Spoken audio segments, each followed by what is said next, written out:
À l'aube du XXe siècle, le monde a été témoin des plus sombres aspects de l'humanité. Parmi les figures les plus controversées de cette époque figure Shiro Ishii, un nom synonyme d'horreur et de souffrance. Médecin militaire japonais, Shiro Ishii est tristement célèbre pour avoir dirigé l'unité 731, un programme secret de recherche biologique qui a conduit à certaines des pires atrocités de la Seconde Guerre mondiale.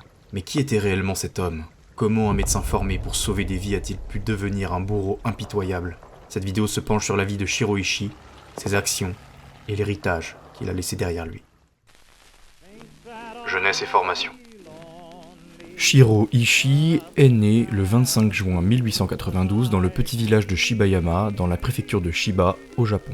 Issu d'une famille de la petite bourgeoisie, il s'intéresse très tôt à la science et à la médecine. Après avoir brillamment réussi ses études, à l'âge de 24 ans, il intègre l'université impériale de Kyoto, où il se spécialise en microbiologie. Diplômé avec les honneurs après 4 ans d'études, Ishii s'illustre par son intelligence et son ambition démesurée. Ambition qui le poussera à être assigné à l'école militaire de Tokyo. Il fera par la suite un voyage de 2 ans en Europe.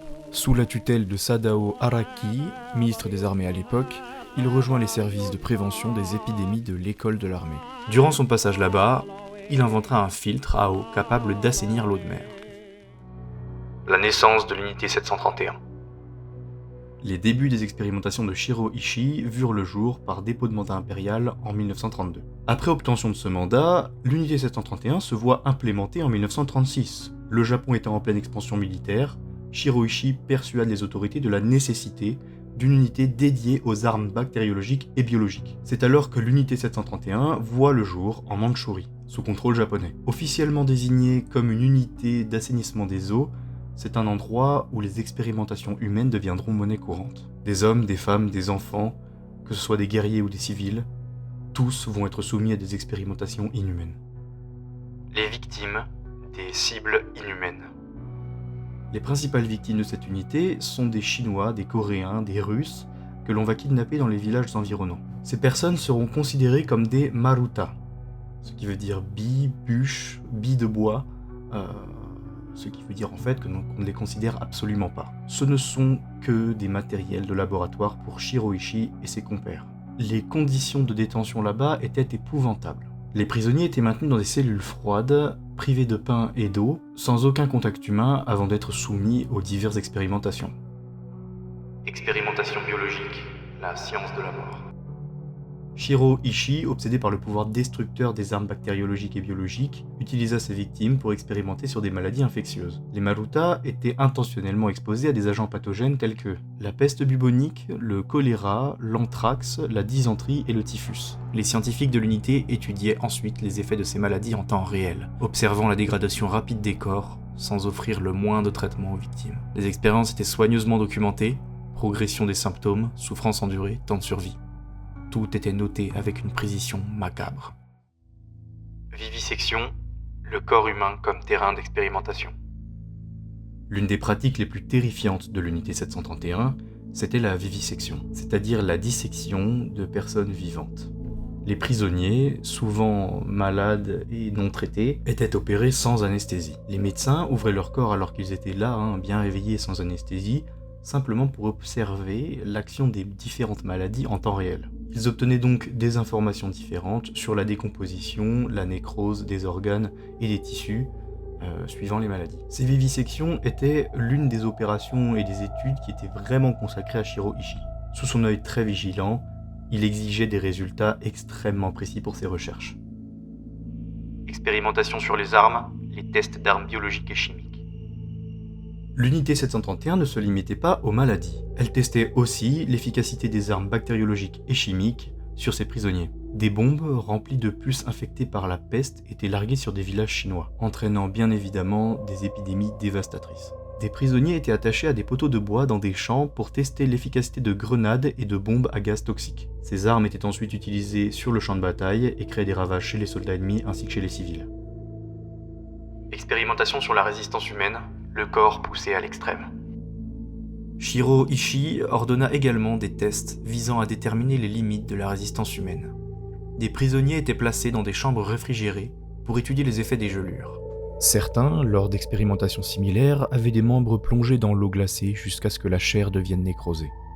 pour observer la réponse des tissus gelés. D'autres expériences incluaient l'exposition prolongée à des températures extrêmes, le retrait d'organes internes pour voir combien de temps une personne pouvait survivre sans eux, et l'inoculation forcée de poison pour tester les antidotes.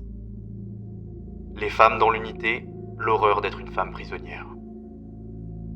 Les prisonnières détenues dans l'unité 731 subissaient des grossesses forcées à des fins d'expérimentation. Ils étudiaient sur les femmes, après viol et insémination, la transmission de maladies de la mère à l'enfant. Par nombre d'entre elles, la syphilis était l'un des sujets les plus étudiés. La survie du fœtus, les lésions sur les organes féminins après accouchement étaient aussi des sujets importants là-bas. Il y a eu énormément de naissances en captivité, mais malheureusement, il n'existe à l'heure d'aujourd'hui aucun cas de survivant. Il est fortement suggéré que ces enfants étaient assassinés lorsqu'ils ne servait plus à rien. Horreur psychologique et expérience inhumaine. Au-delà des expérimentations physiques, l'unité mena des recherches sur la psychologie. Les prisonniers étaient soumis à des stress extrêmes, privés de sommeil pendant des jours, exposés à des films violents, des bruits incessants en boucle pour observer l'incidence de tout cela sur la psyché humaine. Ces expériences avaient pour but d'observer la limite mentale d'individus sous torture, afin d'améliorer les techniques d'interrogatoire utilisées par l'armée japonaise. Bien sûr, pour ce qui est de la violence physique, ils utilisaient leurs armes telles que des lance-flammes, des fusils d'assaut, etc. Après avoir testé leurs armes, ils allaient chercher les survivants et ils opéraient les plaies par balles sans anesthésie. Et si la victime avait perdu trop de sang, on leur transférait du sang déquidé. L'objectif principal. Le but final de cette unité était de créer des armes bactériologiques monstrueuses à l'aide de souches de fièvre typhoïdique, de peste bubonique et de choléra. Vers la fin de la guerre, ils avaient l'intention d'utiliser la bagatelle de 3 millions de rats infestés de puces de ces différentes maladies. C'est ainsi que 4 sous-marins japonais chargés de ces horreurs ont été retrouvés proches de la baie de San Francisco aux États-Unis. Mais heureusement, en 1945, la fin de la guerre écourta cette lancée. Témoignages, les silences brisés. Bien que la plupart des preuves aient été détruites par l'armée japonaise à la fin de la guerre, certains témoignages ont survécu, racontant l'horreur indescriptible de cette unité. On décrit des scènes d'une brutalité inimaginable, des scènes dans lesquelles la vie humaine n'avait aucune valeur. Il y a même des anciens membres de cette unité, pris de remords, qui ont également témoigné après la guerre, révélant véritablement l'ampleur de l'atrocité de ce qui se passait entre les murs de l'unité 731. Conséquences et impunité. À la fin de la Seconde Guerre mondiale, alors que le Japon capitule, Shiro Ishii et ses subordonnés sont arrêtés par les forces alliées. Mais au lieu d'être jugés pour des crimes de guerre, ils obtiennent l'immunité en échange des résultats de leurs recherches. Les États-Unis, en pleine guerre froide, voit dans ces données un atout stratégique face à l'Union soviétique. Cet accord soulève des questions éthiques profondes sur la justice et la morale dans les temps de guerre. Les victimes, quant à elles, n'obtiendront jamais réparation. Conclusion. Shiro Ishii est décédé en 1959, sans jamais avoir été jugé pour ses crimes. Son nom reste associé aux horreurs de la guerre biologique et à la souffrance de milliers de personnes innocentes. Cette vidéo n'est pas seulement un rappel des atrocités commises, mais aussi un avertissement sur les dangers de la science lorsqu'elle est dévoyée par des ambitions militaires et des idéologies extrêmes. Nous devons nous souvenir de ces événements, non pour raviver la haine, mais pour éviter qu'ils ne se répètent jamais.